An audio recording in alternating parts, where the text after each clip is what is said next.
Hey, everybody. Expecting a much less boisterous post-game show is Iowa State. The game is not quite over, but it's over. Right now, 2:20 to go in the basketball game. The Cyclones are just routing Colorado 95 to 64. My name is Chris Williams. We will break it down for you and do a little bit of a bigger picture on the Maui Invitational. Rob Gray will be joining me here momentarily. Also, a programming note for those of you listening. Bloom and I are going to do a podcast here in just a little bit. So we'll have our Williams and Bloom Wednesday where we go ahead and look ahead to the Big 12 football weekend and all that good stuff too. Bloom's been on the call there in Maui for the Cyclone Radio Network. We are presented as always by Channel C, the presenting sponsor of pre and post game this year. We are also here with our friends from Keen Project Solutions and Raymond James, the Natuzel boys, who are really good dudes. I would highly recommend you go and let them look over your, all that good stuff for your financial planning in 2025. You can also remember our friends at Keen Project Solutions. You can go to thinkkeen.com if you are looking for a new job. They are serving the ag, industrial, commercial industries, and looking for project managers and engineers. You can be a part of a team that values your dedication and turns your expertise into impactful solutions. Keen Project Solutions. Great people make a great company. I cannot talk. I am tired. It's been a long week, but a fun week. I'll bring in Rob Gray, who I knew was up late last night working on his football coverage and all these games that are going on. It's a fun time of year. It's a little bit of a crazy time of year. But I am glad to have this day game and no 11 p.m. tip for UConn and Dayton tonight, which might be the best last place game in the history of the Maui Invitational. But as I mentioned to start this, Rob, we don't need to date it too much, but Iowa State is up by 30 right now with just under 2 minutes to play. So what, I don't know what else anybody could have asked for here in this particular basketball game. This is a Big 12 team that you got to see here in just a few weeks right after the holiday. But great response. You blow the 18-point lead versus Auburn. You get the gritty, grindy type of win against a Dayton team that most people believe will be a easy NCAA tournament team. There's some drama in that. You had to fight through some things, and then you blow out a team that you would like to think you could beat handily, but you don't really know. This is a team that beat UConn just yesterday, so Colorado's not too terrible. What do you think of this one, my man? Yeah, I mean, it's an A+, isn't it? I think so, yeah. Just about everything going right for the Cyclones. A bit of a sluggish start. I think what the game tipped Hawaii time probably when they're in the middle of throwing elbows at each other towards the end of practice most days, or as I believe, based on when interviews usually are. So a little bit different. But, the number that just screams out at me is, at one point, although they're still at it, 18 turnovers, 37 points. Mm-hmm. Average more than 2 points per turnover. That's is wild. Insane. Yeah. And, Milan Momcilovic's, great game, 24 points, career high. He really, against Dayton, kept the Cyclones afloat for a while, and he really helped them build a lead in this game and and then expand it. And then all six starters, quote unquote, score in double figures. I mean, it's a complete basketball game against a team that is Colorado great. Right now, I'd probably consider them a bubble NCAA team. Yeah. Well, you're up 30. You're maybe going to hang 100 points on them. And, just the perfect performance to cap off a successful Maui Invitational, despite, blowing that lead against Auburn. I wonder, too, I was having a conversation with somebody this morning about Lipsey, because that's kind of been a storyline the last couple of games. And I do think his body has looked better every game.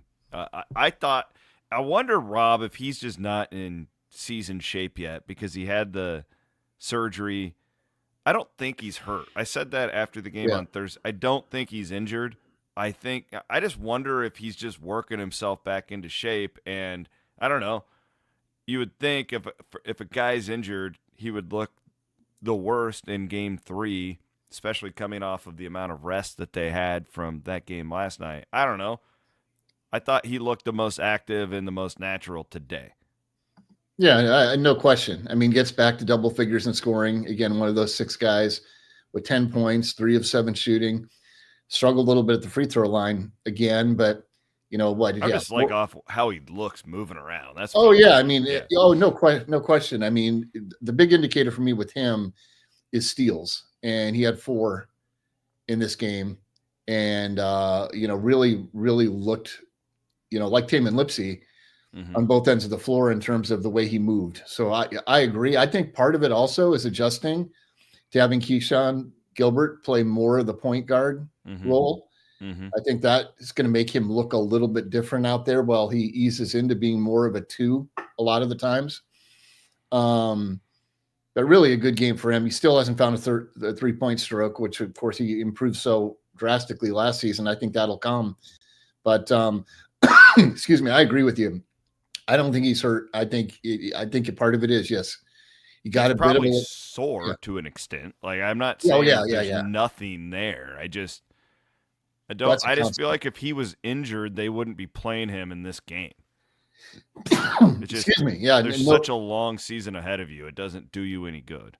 Well, TJ's track record with him, right? I mean, he rested him in some big games last season. We had the big Curtis Jones game in one of them last year, because he's not going to play guys. It's not lip service when he says the health and safety of his players is the most important thing. And if Tamin was really banged up beyond the usual bumps and bruises he's going to get because of the way he plays the game, they'd sit him. I mean, these are important games, but ultimately nothing compared to what, conference season. So, so real quick, if you guys are watching us live, if you're on the podcast, I apologize in advance, but West Virginia and Gonzaga are going to go down to the wire over on ESPN.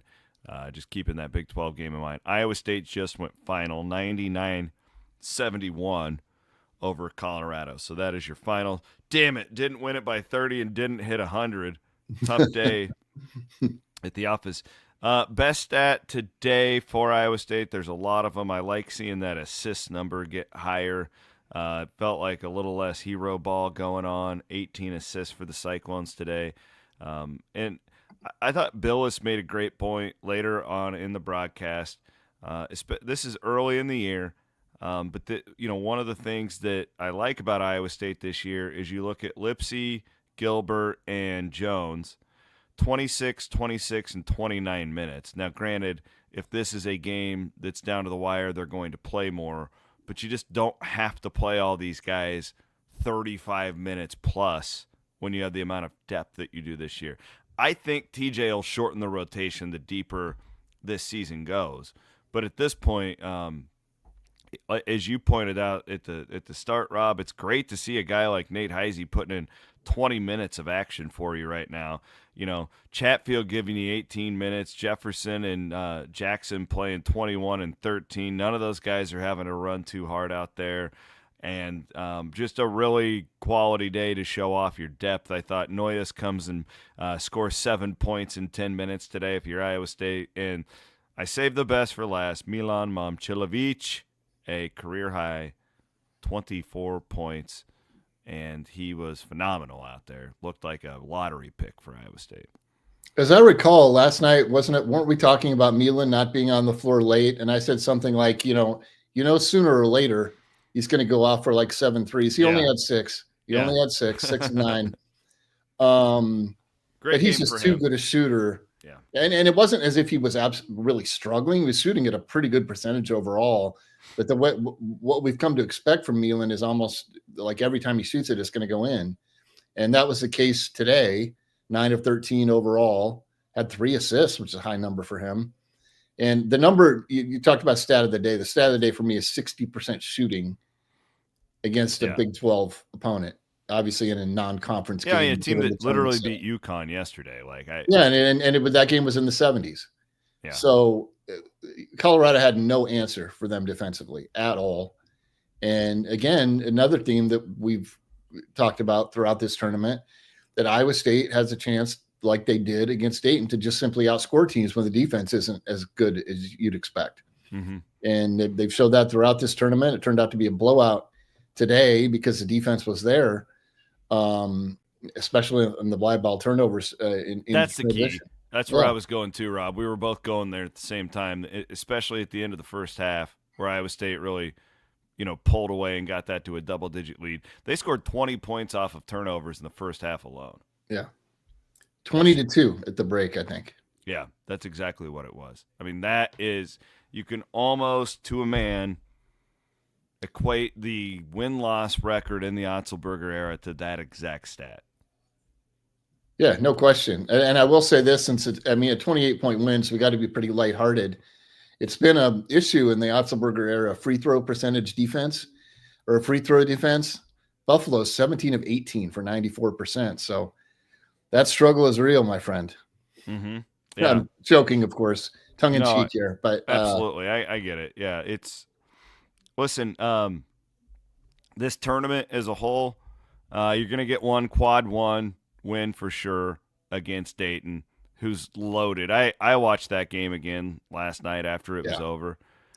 They're really good. Like that's a real team. Colorado may or may not.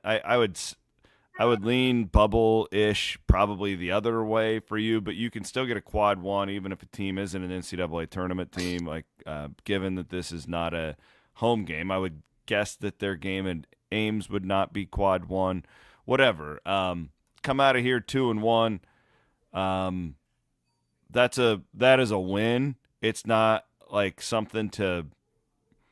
We're not freaking out over it. If they would have gotten a win against Dayton and UConn, it probably would have felt a little bit different, I think, had that upset not occurred yesterday. But Bloom and I talked on our podcast Sunday night. We would be thrilled with 2-1 leaving this tournament. You never know how the bracket's going to fall, but this is a win for Iowa State. It was not a best-case scenario. You're still going to be sick about that Auburn game for a while, and it could cost you a seed line, right, when it comes to March, having that win or not. But this is a good, not great tournament this week for Iowa State. Would you agree? Yeah, I'd say very good. Okay. I don't know about the seed line thing, given how many ranked games are going to occur in the Big 12 play. And then, of course, we got Marquette coming to Hilton, a week from today? Yeah, a week from tonight. Yep. So another chance at a huge win, and you've got the home floor advantage for that one. But yeah, just a very good performance. And the way the Cyclones scored the basketball, I think that's the biggest takeaway for me, is how skilled this team is offensively and how well they're playing. Yes, there were the lulls in the second half against Auburn. There were moments early in this game. There were times against Dayton, as you mentioned. I think that's a Sweet 16 sleeper, to say the least. But again, spreading it around, all six quote-unquote starters in double figures. Gilbert shot it. What is he now? 14 of 18. 19 of 26 from the field in this tournament. Crazy, isn't it? I mean, that's wild. So that's my biggest takeaway. The defense is going to be there most nights with this team because TJ demands it and his staff demands it, and the guys buy into it. But this team is going to be able to outscore teams, and they're going to be a lot of fun games. They love to run, pace. As well, how slow was the pace the first year under TJ? Out of necessity. Well, this team can play, at anybody's pace. Going into the game, 28th fastest. Yeah. Which, I don't necessarily anticipate it to stay like that, but you're right. I'm anxious to see the analytical profile of this team in a month, because we're just so used to like top 5 defense, 60 offense or 70 offense or whatever. And it feels like this team has a really good chance to be like 10-10, 10-15, 10-20, whatever. And that's usually the teams that at the end of the year are playing for a national championship. Those teams that are both there's some stat out there about top 50 or top 30 Kim Pom teams on both, and how they always win the national title and make it to the Final Four. And I know just the anatomy of his roster building. You're exactly right, Rob. They did a lot of things by necessity that first year. It was like last year, the second year kind of take a little bit of a step forward, but you still just had to win ugly. Last year was a big step forward offensively, but you maintained the defense. They were a better defensive team than I think most of us thought they would be last year. Yep. Where is this team going to be? I don't know. I think the offense will be off the charts. Improvement. How much will you regress defensively? Well, if it's not too bad, then you're going to take a big step forward as a program, and certainly looked like we even saw that in 3 nights. Now, I would also argue with myself there that they played pretty well against Auburn, right? Like that is the best team in this tournament. I think that they're going to crush Memphis today and win this thing. Makes it a little bit more even bittersweet because you had that team beat, but I don't know. Good. You've talked me into it. I'm going from good to a very good tournament for Iowa State. There you go. Yeah, and I pulled up Ken Pom and went back to TJ's first year. What do you guess the Cyclones were ranked in adjusted efficiency offensively in year one? 150. Pretty close. I'd say, given how random this could be, we'll call that a win, like on Bloom's point spreads. What was 171. Oh my God! 5 defense bad. And 171. And last year's offense was 52. Okay. And at this point, without Colorado factored in, the offense is 10 and the defense is 16. What about that second team? Because that couldn't have been in the top 100. They were team that scored like 36 against Pitt in the NCAA tournament. Jesus. 114. Okay, yeah. Don't sell them short. They got up to 41 in that game. Oh, God. But last season, as I was saying, 52 offensively, 1 defense. And this year it's both top 20, 10 offense, 16 defense without the Colorado game factored in, which will likely improve that defense, both numbers, to be honest. Well, and another thing, I was thinking this, and I know that Otts knows this. They think about this all the time when they're playing these bad teams in the non. You want to kill these teams. Like when it absolutely matters in the metrics. So if let's say the metric has you as a 10-point favorite and you win that game by 30 today, it absolutely matters. You're not necessarily trying to run it up, but if you can beat that metric, especially with these home games that are against like Alabama, A&M, or whoever, like those games less, but like when you get into the Big 12 and you're a 9-point home favorite over Oklahoma State and you win it by 15, you'll see a bump. It's really interesting how that works. So today's game, from that sense, will be a positive one. Yeah, Colorado, Ken Pom projection, 9-point win for the Cyclones today. Yeah. So they outperformed that by 20 points. Man, Vegas was all over Iowa State. This thing opened at like 9.5 and closed at 13.5. The pros made a lot of money on Iowa State today. Yeah, which is crazy, but I wouldn't have done that. I wouldn't have bet on Iowa State at minus 13.5 in this game. No. Real quick update: West Virginia Gonzaga in overtime, and Atlantis 75-73. West Virginia leads. Would be a good win for the Big 12, considering not a ton expected from Darren DeVries and that team. If they could go off and beat a top 5 team, now you're flexing your muscle a little bit as a league. You got Duke last night with Kansas. I know Houston lost, but that one analytically won't really impact anything. But it feels like the league is performing at a high rate right now. It's not perfect, but it certainly is a positive. Like even Colorado winning yesterday against UConn, right? Yep. Like that those are the type of games that kind of add up when you can go, well, our team that was picked 15th in our league beat the 2-time defending national champions like that. That's a big deal. So, anyway, good job, Rob. It's been nice having you on here with these. You kind of keep me focused, and so I'm not rambling too much. I am looking forward to tomorrow's pregame show. Chelsea Poppins will make her debut with Leah Nelson. Yeah, we got Pop. So the the analysis about to get much more intelligent than what a couple of buffoons like us are throwing out there. But no, it's been great. And remember, to everybody, Williams and Bloom, we will be recording later tonight. I don't know exactly when, but you'll have that for your Thanksgiving drive. We'll try and keep it G-rated so kids can listen on the way to Grandma and Grandpa's house or something like that. What are you doing for the holiday, Rob? Going up to Ames? Or you got plans? No, I'm usually with in-laws in Norwalk, and it's always a good time. There's plenty to be imbibed and tremendous food. I mean, my brother-in-law, Jeff, on his big green egg, smokes a turkey. It's outstanding. Nice. Yeah. Never misses. So looking forward to that. I'm going to actually have a little bit of fish fry up there tonight. Or down there, I guess I should say tonight. So fish fry. That's interesting. Yeah. Or, my wife's aunt and her friend are going to caught a bunch of walleye, and they're going to fry it up for us tonight. So that's going to be fun. That sounds great. I appreciate you doing pregame. I went out and did the Christmas tree cutting down this morning, and was not, when I scheduled this with the wife, was not anticipating a 1:30 tip from Maui. I didn't even think that was possible. So I was like, yeah, I'll take the afternoon off and we can get that done and date the girls. And it was like, holy crap, we're playing at 1:30 today. So thank you for that. I very much appreciate it. Steve is asking, we'll record Williams and Bloom. It will not be a live stream here later on. So it should be, Bloom thought sometime after 5 on Iowa time he'd be able to. I don't want to keep him too much. He's got to go and catch some of the sun in Maui before they head back tomorrow. So, Rob, thank you very much. I appreciate it, brother.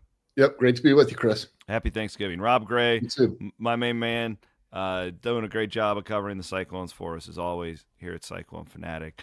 Iowa State with the final score of 99-71, a total rout of Colorado today.